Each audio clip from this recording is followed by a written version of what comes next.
स्वागत का क्रम जो हमारी संस्कृति है, हमारी सभ्यता है, इस स्वागत के क्रम में जुड़ते हुए माननीय नामदार परिवहन मंत्री महाराष्ट्र शासन के श्री प्रताप इंदिराबाई बाबूराव जी सरनायक, श्रीमती परिसा प्रताप जी सरनायक, श्री बेहंग प्रताप जी सरनायक, श्रीमती अनाहिता बिहंग जी सरनायक, चिरंजीवी समर बिहंग जी सरनायक, श्री पूर्वज प्रताप जी सरनायक, श्रीमती कश्मीरा पूर्वज जी सरनायक, चिरंजीवी रेयांश पूर्वज जी सरनायक, चिरंजीवी वीरांश पूर्वज जी सरनायक, कथा पूज्य गुरुदेव का स्वागत वंदन अभिनंदन करते हुए पूज्य गुरुदेव से आशीर्वाद प्राप्त करते हुए एक बार सभी के लिए जोरदार ताली बजाकर स्वागत करें। बड़ी ही सुंदर कथा का आयोजन रखा। मैं माननीय मंत्री जी से निवेदन करूंगा, श्री प्रताप इंदिराबाई बाबूराव जी सरनायक जी, आदरणीय मंत्री महोदय जी से निवेदन करूंगा 2 मिनट का उद्बोधन हम सभी को प्रदान करें।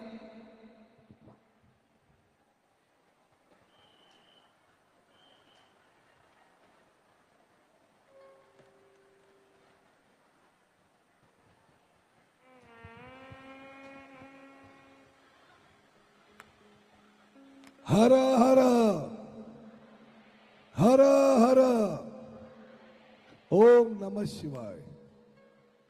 सभी भक्तगणों का मैं इस मीरा भाईंदर शहर में हार्दिक स्वागत करता हूं।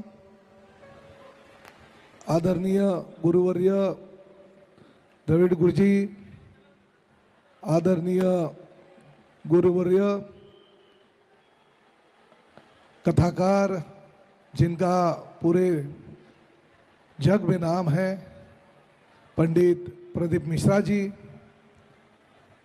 इस मीरा भाईंदर शहर में आप आने से हमारी धरती जो है पवित्र हो गई है। हमने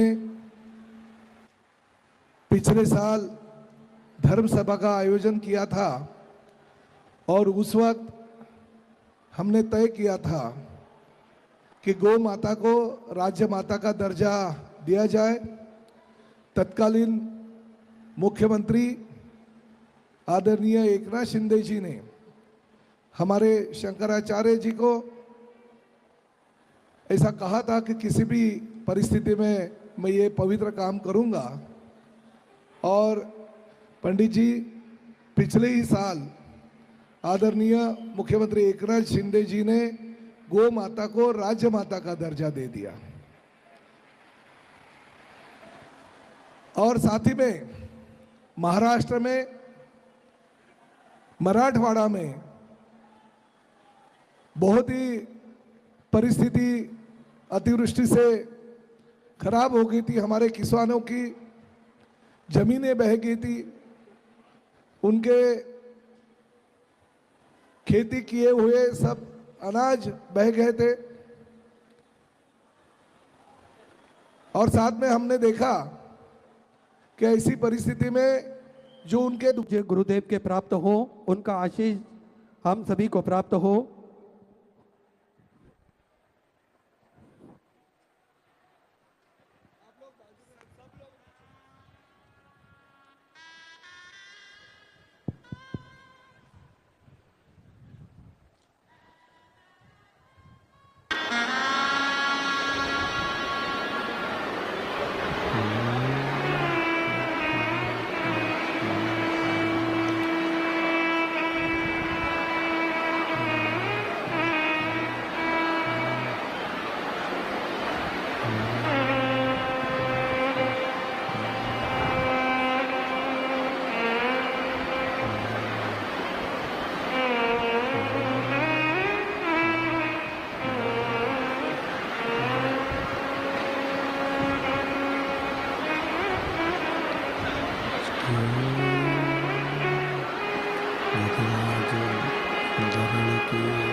विश्वनाथ भगवान की, महाकालेश्वर भगवान की, ओंकारेश्वर भगवान की, कुमरेश्वर महादेव की, सिद्धिविनायक भगवान की, माँ माता की। हर हर महादेव, हर हर महादेव, हर हर महादेव। हर काशी विश्वनाथ ओगरदानी त्रिकालदर्शी कैलाशी अविनाशी भगवान शिव, जिनकी पुनीत पावन पवित्र शिव महापुराण की कथा भगवान देवादिदेव महादेव की कृपा से, करुणा से, उनकी उदारता से मीरा भयंदर के इस मुंबई महाराष्ट्र की पवित्र धरा से पवित्र शिव महापुराण की कथा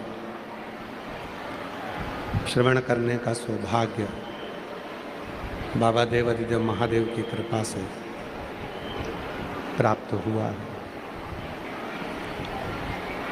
दिव्य कथा के मुख्य यजमान, मुख्य मनोरथी भगवान शिव की ही कृपा से, शंकर की ही करुणा से श्री प्रताप इंदरभाई बाबूराव सरनाईक जी, माननीय नामदार परिवहन मंत्री महाराष्ट्र शासन, श्रीमती परिषा प्रताप सरनाईक जी, एक बार जोरदार ताली बजाकर इनके लिए स्वागत वंदन। श्री विहंग प्रताप सरनाईक जी, श्रीमती अनाहिता विहंग सरनाईक जी, चिरंजीवी समर विहंग सरनाईक जी, श्री पूर्वेश प्रताप सरनाईक जी, श्रीमती कश्मीरा पूर्वेश सरनाईक जी, चिरंजीवी रेयांश पूर्वेश सरनाईक जी, चिरंजीवी निरांश पूर्वेश सरनाईक जी, मीरा भयंदर, मुंबई महाराष्ट्र। एक बार यजमान परिवार के लिए जोरदार ताली बजाकर स्वागत वंदन अभिनंदन, जिन्होंने इस पवित्र पावन शिव महापुराण की कथा को दिव्यता और भव्यता के साथ मीरा भयंदर में निवास करने वाले सभी शिव भक्तों के लिए बड़े आनंद के साथ ये पवित्र कथा का रसतत्व ग्रहण कराया।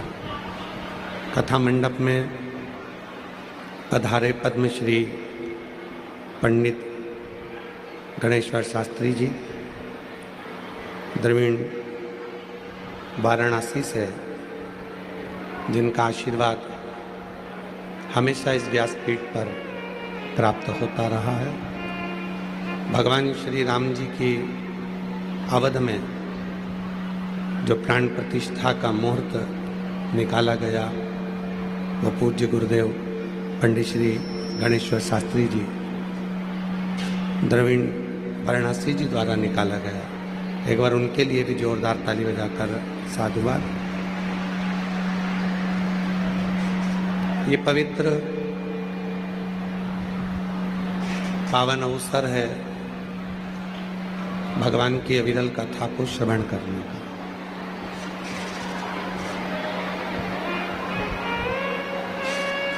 अब आप उसे 5 दिन में कितना ग्रहण करते हैं,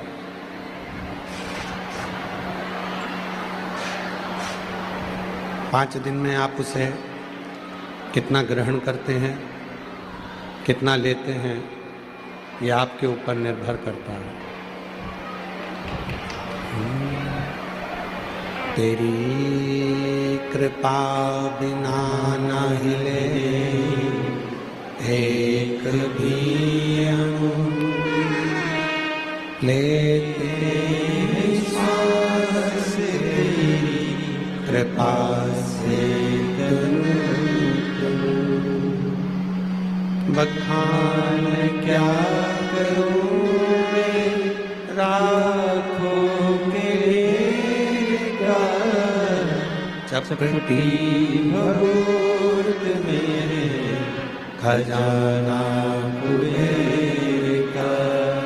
हे गंगाधार मुक्तिवार ओमकार तू, भोले ओमकार तू, आयुष तिहारी शंभु तार तार तू। बखान क्या करूं मैं राखों के ढेर का, चपटी भगोत मेरे खजाना कुबेर का। हे गंगाधार मुक्तिवार ओंकार तू, भोले ओंकार तू, आयो हरि समुद्धार कर। मुंबई वालों के लिए, मीरा रोड वालों के लिए ये बड़ा आनंद का विषय हो गया, जो अचानक ये शिव जी की पवित्र कथा आप लोगों के बीच में पहुंच गई। बोलबम का नारा है, सारी समस्या का हल श्री शिवाय। परंतु हमको लगता है तुम्हारे एक लोटे जल का नहीं, तुमने 2 लोटे जल का पूरा फल पा लिया।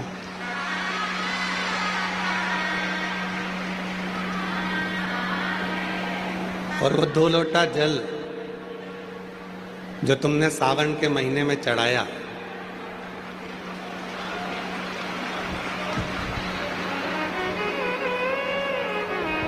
माननीय मंत्री जी के हृदय में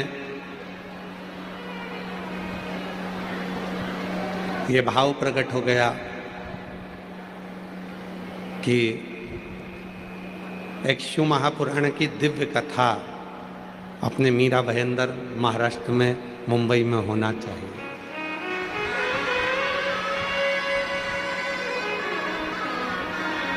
और ये कथा यहाँ पहुंची।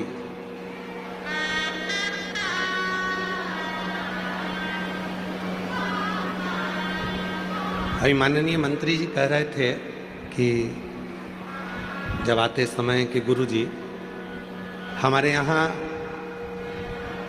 महाराष्ट्र का एक नियम है कि मुंबई में अगर कोई कथा होती है तो उसके लिए निमंत्रण भेजना पड़ता है, बैनर लगाना पड़ते हैं, लोगों को सूचना देना पड़ती है कि कार्यक्रम है। ये पहली कथा है जिसमें कोई बैनर भी नहीं लगाया है, कोई निमंत्रण भी नहीं पहुंचाया है, और लाखों की संख्या में शिव भक्त पहले दिन यहाँ पहुंचे हैं।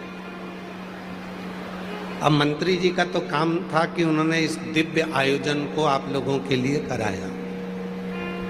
अब आपको क्या ध्यान रखना है, कोई सोने की रकम पहनकर नहीं आना है, कोई चांदी, सोना, हीरा, पन्ना, बहुत कीमती सामान लेकर कथा के अंदर नहीं जाना, बहुत महंगा मोबाइल लेकर नहीं आना है। एक मोबाइल भरे लिया ना जिससे तुम अपनी सेल्फी ले लो, पर बहुत महंगा सामान लेकर कथा के मंडप में नहीं आना। ठीक है, बोलो तो जम के, सब घर छोड़कर आना। यहाँ कुछ दिखाने की जरूरत नहीं है। शिव महापुराण की कथा दिखाने के लिए नहीं होती। शिव महापुराण की कथा जो सुनने जाता है वो दिल लगाकर बाबा से झोली पसार कर मांग कर लेकर आता है, तो दिल से। कोई कीमती सामान लेकर मत जाओ। मेरा भोले बाबा तो वैसे डायमंड से कम है क्या? मेरे शिव जी तो वैसे ही आनंद कराने वाले। इसलिए प्रयास करो, 5 दिन की कथा को इतने भाव से श्रवण करो, इतने भाव से श्रवण करो। आप जब यहाँ से घर जाओ और 5 दिन की कथा सुनने के बाद जब अपने घर का आनंद जब पहुँचें, तो तुम भी 3 महीने के अंदर एक पत्र इस व्यासपीठ पर पहुँचाओ, इससे कामना कर कर।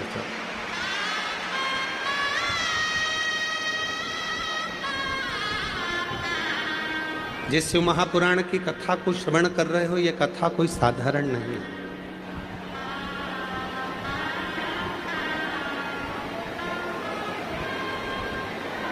ना करने वाला साधारण होता है, ना शिव पुराण की कथा को करवाने वाला साधारण होता है, और ना ही शिव महापुराण की कथा को सुनने वाला साधारण होता है।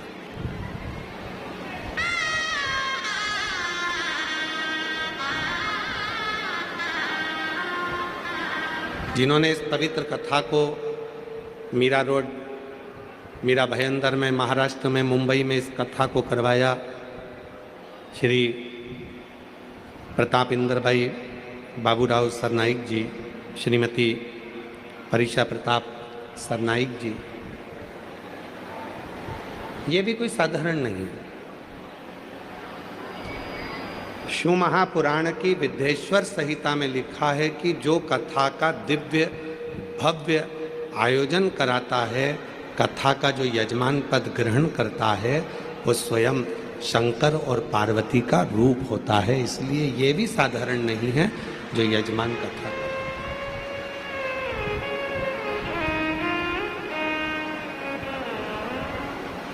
और आप जितने भक्त शिव महापुराण की कथा को, ये 24,000 श्लोक को, 12 खंड को अपने जीवन में उतार रहे हो, जिस भाव से श्रवण कर रहे हो, शुद्ध उस भाव के साथ में अगर शिव की कथा सुन रहे हो तो आप भी साधारण नहीं। कोई शिव जी से कोई तुम्हारा और हमारा पुराना रिश्ता रहा होगा, इसलिए मुंबई की इस पवित्र धरा पर लाखों की संख्या में बैठकर आप इस शिव महापुराण की कथा को सुन रहे हैं।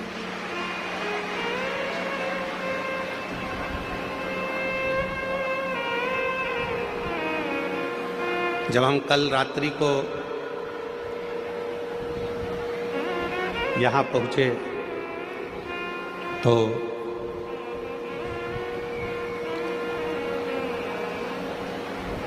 यजमान परिवार के यहाँ से बता रहे थे कि पूरे मुंबई में इतने दिव्य कार्यक्रम होते हैं, पर इतने बड़े बड़े पंडाल और इतनी विशाल कथा अभी तक मुंबई के इतिहास में कभी नहीं हुई, जो दिव्यता के साथ में यहाँ आई।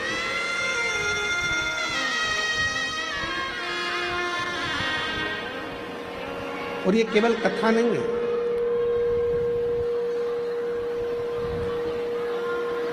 इसको केवल शिव महापुराण की कथा नहीं कह सकते। ये भगवान शंकर और पार्वती का अपने भक्तों के साथ में एक संग है।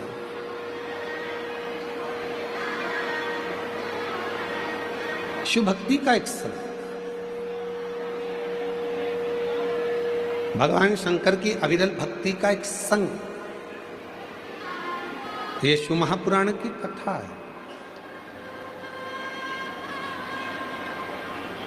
जो मीरा भयंदर की एक समिति बड़ी दिव्यता और भव्यता के साथ में इसको आयोजित कर रही है।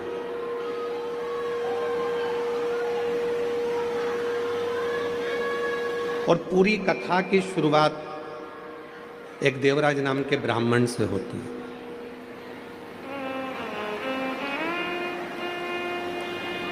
वो ब्राह्मण जो कभी ना मंदिर गया, ना कभी देवालय गया, ना कभी शिवालय गया, ना कभी उसने शंकर जी को एक लोटा जल चढ़ाया, ना कभी भक्ति करी, ना कभी स्मरण किया, वो कभी शिव के मंदिर नहीं गया, वो कभी देवादिदेव महादेव के मंदिर में नहीं पहुंचा था, वो कभी भगवान शंकर का भजन नहीं करा था,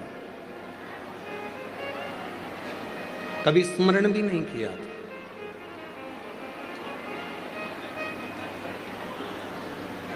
फिर भी शिव ने कृपा कर कर शिव महापुराण के दिव्यता और भव्यता के साथ में उसको वर प्रदान कर दिया।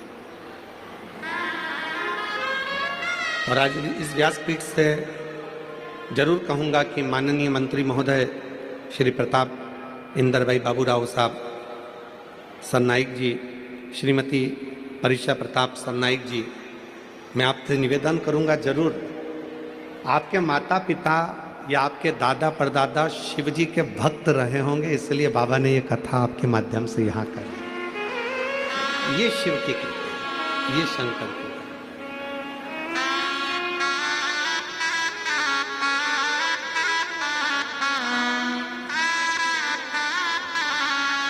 और कोई पिछले जन्म के अच्छे कर्म मुझे बाबा तेरा साथ मिला, कोई पिछले जन्म के अच्छे कर्म मुझे बाबा तेरा साथ मिला, जहाँ सारी दुनिया झुकती है, जहाँ सारी दुनिया झुकती है, मुझे वो आली दरबार मिला, दरबार मिला।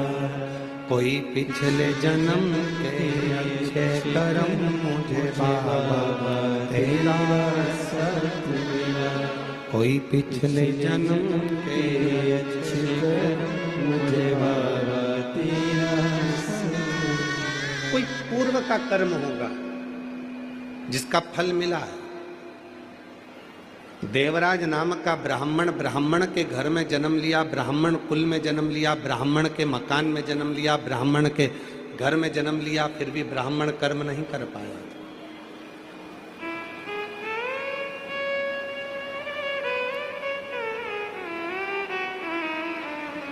दो प्रसन्नता होती है, एक मन की प्रसन्नता होती है और एक चेहरे की प्रसन्नता होती है।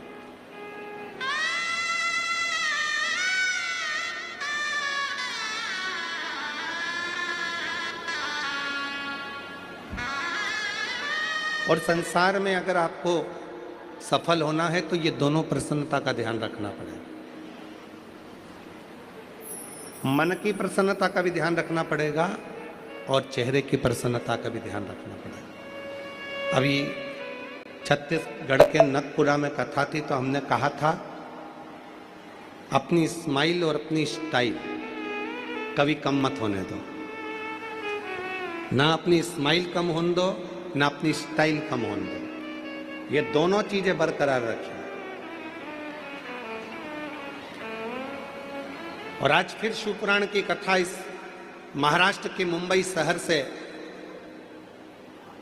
निवेदन करना चाहूंगा कि दो प्रसन्नता होती है, एक मन की प्रसन्नता और एक चेहरे की प्रसन्नता, और ये दोनों होना जरूरी है।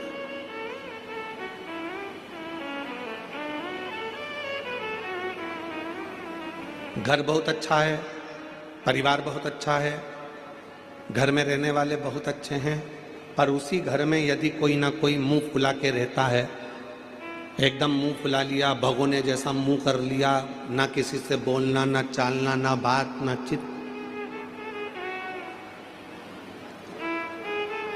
ईमानदारी से बोलो फिर वो घर में अच्छा लगेगा क्या आपको? जम के तो बोलो नहीं।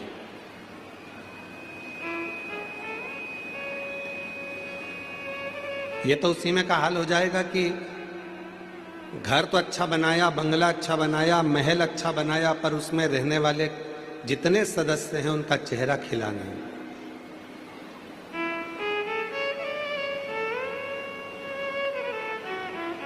जैसे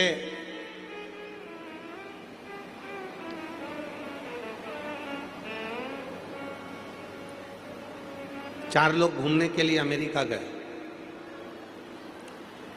अब अमेरिका को तो छोड़ो, अपन तो महाराष्ट्र मुंबई की बात करते हैं। चलो, चार लोग घूमने के लिए कहीं क्षेत्र से, गांव से, नगर से मुंबई आ गए। आकर उन्होंने कहा भैया हमको यहाँ होटल का एक रूम दे दीजिए। ले लो।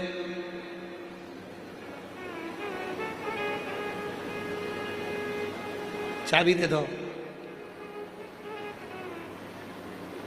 चले जाओ। 100 मंजिल ऊपर एक कमरा है, वो कमरा तुमको दिया। दूसरे दोस्त ने कहा चक्कर आ गए, 100 मंजिल ऊपर चढ़ेंगे कैसे? उसने कहा लिफ्ट लगी है, बटन दबाना, 100 मंजिल ऊपर पहुंच जाओगे, बटन दबाना, नीचे आ जाओगे, आना जाना चलता रहे। उन्होंने कहा ठीक है। चाबी ले ली, लिफ्ट चालू हो गई, आना जाना चालू कर लिया। 4 दिन मुंबई में घूमे फिरे। 5वें दिन जब घूमकर थक कर होटल में पहुंचे, बटन दबाई तो लाइट नहीं थी। आवाज नहीं है भैया राइट वाले पंडाल में।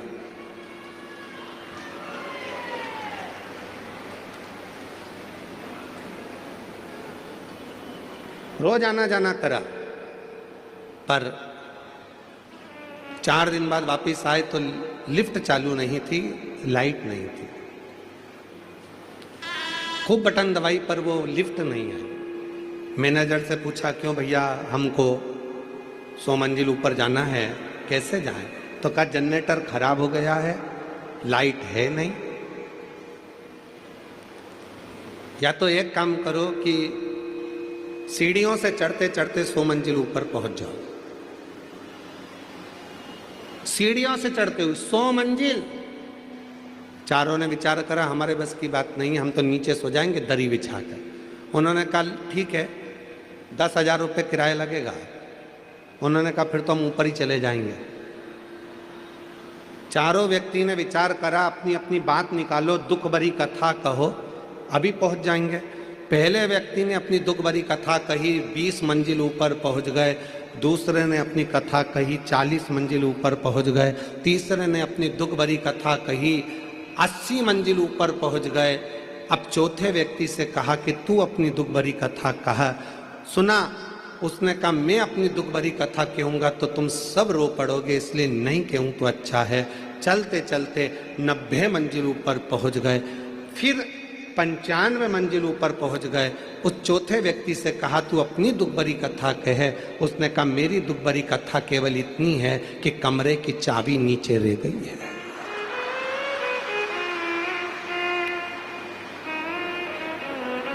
वो कमरे की जो चाबी है वो नीचे रह गई। इतने में तो तीनों ने जे धनादन दे धनादन धोना। तुझे पहले बोलते नहीं बना? तो कहा नंबर आएगा तभी तो ना बोलूंगा, तभी तो बोलूंगा। जब नंबर आया तब बोला। ये कमरे की चाबी की कथा नहीं, ये अपनी कथा है। बचपन, जवानी, अधेड़ी और बुढ़ापा, 4 दोस्त हैं आपके और हमारे। बचपन भी हमारा दोस्त है, जवानी भी हमारी दोस्त है, अधेड़ी भी हमारी दोस्त है और बुढ़ापा भी हमारा दोस्त है। अब इन 4 दोस्तों में तुम्हें चलना है। बचपन ने अपना फर्ज अदा कर दिया, जवानी ने अपना फर्ज अदा कर दिया, अधेड़ी ने अपना फर्ज अदा कर दिया। अब आया है बुढ़ापा, और बुढ़ापे में जो फर्ज अदा करना रहता है वो बहुत कठिन रहता है।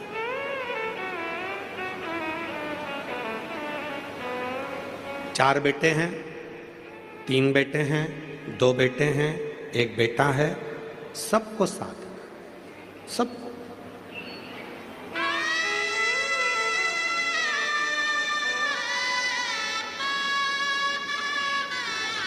शिव महापुराण की कथा कहती है कि शंकर की कथा हमको यह सिखाती है कि दुनिया में किसी से आस मत रखो।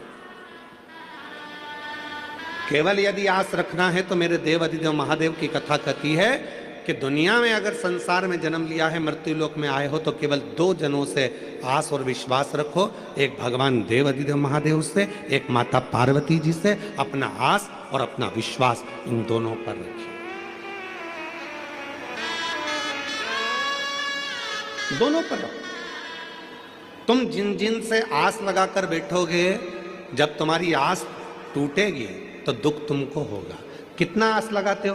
पहले मन में होता है कि भगवान ऐसी कृपा कर देना, बस बेटा बड़ा हो गया है, भगवान ऐसी कृपा कर देना कि मेरे बेटे की शादी हो जाएगी, और बेटे की शादी होगी, बहू आएगी तो मेरी सेवा करेगी। कितनी आस लगाई, बहू आएगी सेवा करेगी, बहू आएगी गरम भोजन देगी, बहू आएगी गरम रोटी देगी, बहू आएगी गरम गरम टिक्कड़ बना के खिलाएगी, बहू आएगी तो बड़ा पाव खिलाएगी। अब मालूम पड़े बहू आई तो भाव नहीं दे रही, तो पाव क्या खाक खिलाएगी?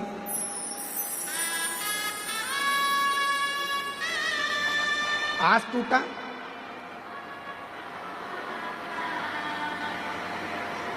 चोंगे की आवाज गड़बड़ हो रही है।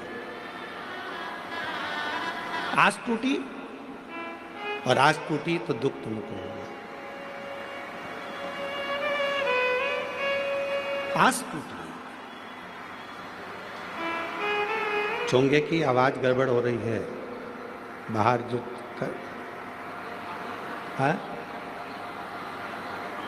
दूसरी जगह की आवाज है, ठीक है।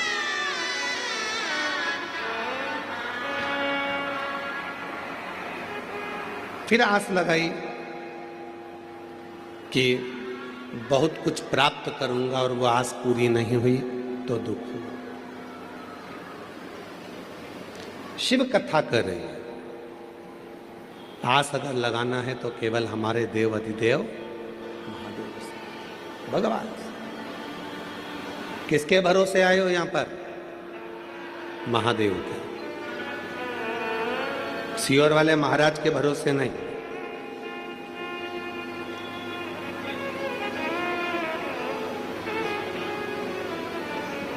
किसके भरोसे? देवाधिदेव महादेव के भरोसे। और हम तो बाबा के भरोसे चलते हैं, हम तो बाबा के भरोसे चलते हैं।